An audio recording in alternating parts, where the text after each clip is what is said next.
Yo, what's going on? It's your main man, Rick the Dawn. And I took the wife out to see something random. She just was not expecting the movie. I took her to go see. I told her we were going to go see Mission Impossible. We get into the movie theater, and on the screen it says Hong Kong.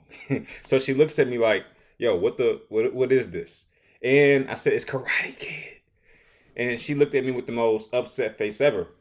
But here's what happened throughout the entire film. I looked over. She was doing the punch moves. She was reacting to the kicks. She was laughing. And she generally had a great time. And I think that sums up everything you need to know about Karate Kid Legends. It comes across as a campy movie, maybe outdated. And by the time you leave the theater, you're like, yo, that was a great choice. It's a great film for a date night. It's a great film if you just want to watch something positive. I don't even know if I heard any cuss words in this movie. Was there any cuss words in the movie? I mean, in today's cinema experience, there's a lot of blood and guns and killing. Like, I don't even think I saw a gun in this movie. I saw a knife. I know that for a fact. But I will say that it's a very positive experience. If you just want to see something that's decent natured, then you can't go wrong with this film.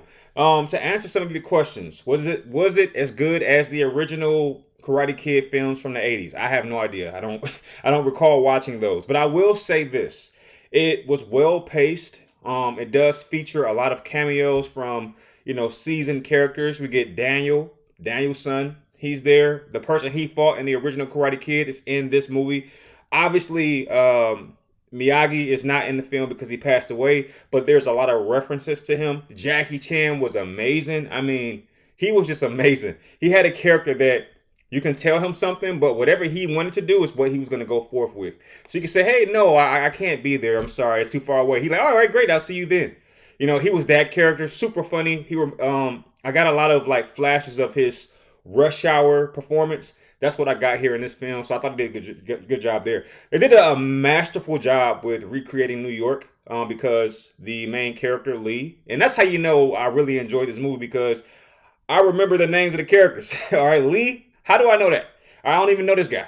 But no, Lee, he gets moved from Hong Kong to New York, and it's mainly because his brother dies in a battle. He fights in the tournament, and the person who he beat in the tournament, I'm talking about Lee's brother, older brother, he doesn't take the loss well. So after the fight, him and this gang attack Lee and his older brother, and like I told you before, Lee's older brother succumbs to a knife stab or stab, and this causes the family to pretty much move and try to get a brand new start. And then we get to New York, which I said was masterfully recreated. It felt like a stage play. Like I didn't get the sense at any point that this was really New York. It felt like it was a stage, like it was set up. But when you go to see a play and you know that everything is fake, but it still feels very homely and comfortable. That's what this was. This is what it felt like. So yeah, everything was very conveniently located. Everybody seemed to keep running into each other. It was one point where he meets the girl, the love interest.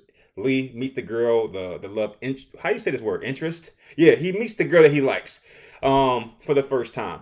And then the time meets her the second time, she's like conveniently located. Like they just kind of run right into each other. And even Lee's bedroom is right behind the pizza shop where the girl he likes seems to be all the time.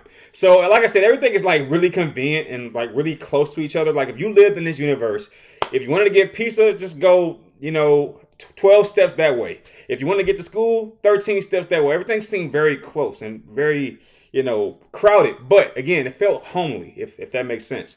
Some questions you might have. What was the best part of the movie? I would have to say, as a huge fan of a person, or as a huge fan of just watching fights in movies, like I haven't seen a good kung fu movie in a long time. I'm a big fan of the Bruce Lee fights from back in the day, or the movies rather. Big fan of a lot of the movies that had just kung fu elements back in the day. I'm a big fan of Three Ninjas. I'm not sure if you ever heard of that. The Hot, the Cool, the Vicious. I mean, I'm a big fan of that. And I feel like we've gotten away from those films that have karate or kung fu in them.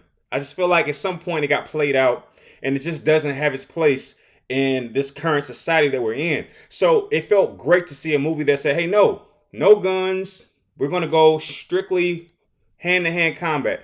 And Yes, it has great action scenes. It has great fighting scenes. And they mix it very well with the comedy. Like I told you, my wife was laughing. She was ducking and dodging. She was reacting to kicks, all that kind of stuff. So I feel like they did a good job in that regard. All right. But yes, the fighting is the highlight for me. If you want to know what I enjoyed the most, it was the fighting actually. But that's because I'm a fighting fan. I love fighting in general. For the average person, I would say you would like the surrounding, the environment. As I told you earlier, they did a great job with recreating New York City. I really felt like, yo, this is cool. Like it doesn't come across as realistic as really lived in, but it still feels good. It feels like they gave it an honest try. And I really enjoyed that. I'll tell you one of the weirdest things of this film was anytime they had to go somewhere, it happened like this. Okay? For example, it was one point where Jackie Chan calls Lee to check on him, and Lee doesn't answer the phone. And literally in the next scene, he's in Lee's apartment. And it's like, wait a minute, how did you get from Hong Kong all the way to New York in like one sequence? You know what I mean? But that's how fast things went. Another instance like that happened when Jackie Chan said, hey, I gotta call in a favor. And we don't really know what he's talking about at the time, but it turns out he has to go talk to Danielson, the original Karate Kid, and bring him back to New York. And he gets to California in a blink of an eye. All we know is we're watching New York, and then the next minute we hear the song California Love by Dr. Dre. And we're like, no, this can't be California because he was just in New York. You know what I mean? But it was so instant. So this film felt very close, and maybe that is a negative for some people because it breaks the immersion. It breaks the feeling of reality, if you will, because it's like, hey, so, hey guys, I'm about to go to Japan, and then you blink your eyes and you open your eyes, I'm in a whole new place. I'm in Japan. It's like, wait, did you really? How did you get there so fast? I mean, clearly, you just had a set change. You just changed the set. But outside of that, I thought everything was pretty solid. Okay, outside of that, what else questions might you have? The fight sequences were great. Jackie Chan was amazing. Danielson, does he play a major role? No, he comes in like the fourth act of the film. He doesn't have a lot of parts in the first three. How do you say this? The first 3/4 of the film. He doesn't have a major role in that particular regard. How was Lee, the main protagonist? He was awesome, very likable, very lovable. I look forward to seeing him in more stuff. How about the female lead? I thought she was cool. She was all right. She didn't really have a lot to work with, so I can't really judge her performance that harshly. It wasn't bad or it wasn't good. It was just, it was there. You know what I mean? What about the bad guy? I mean, you probably got some questions about the bad guy.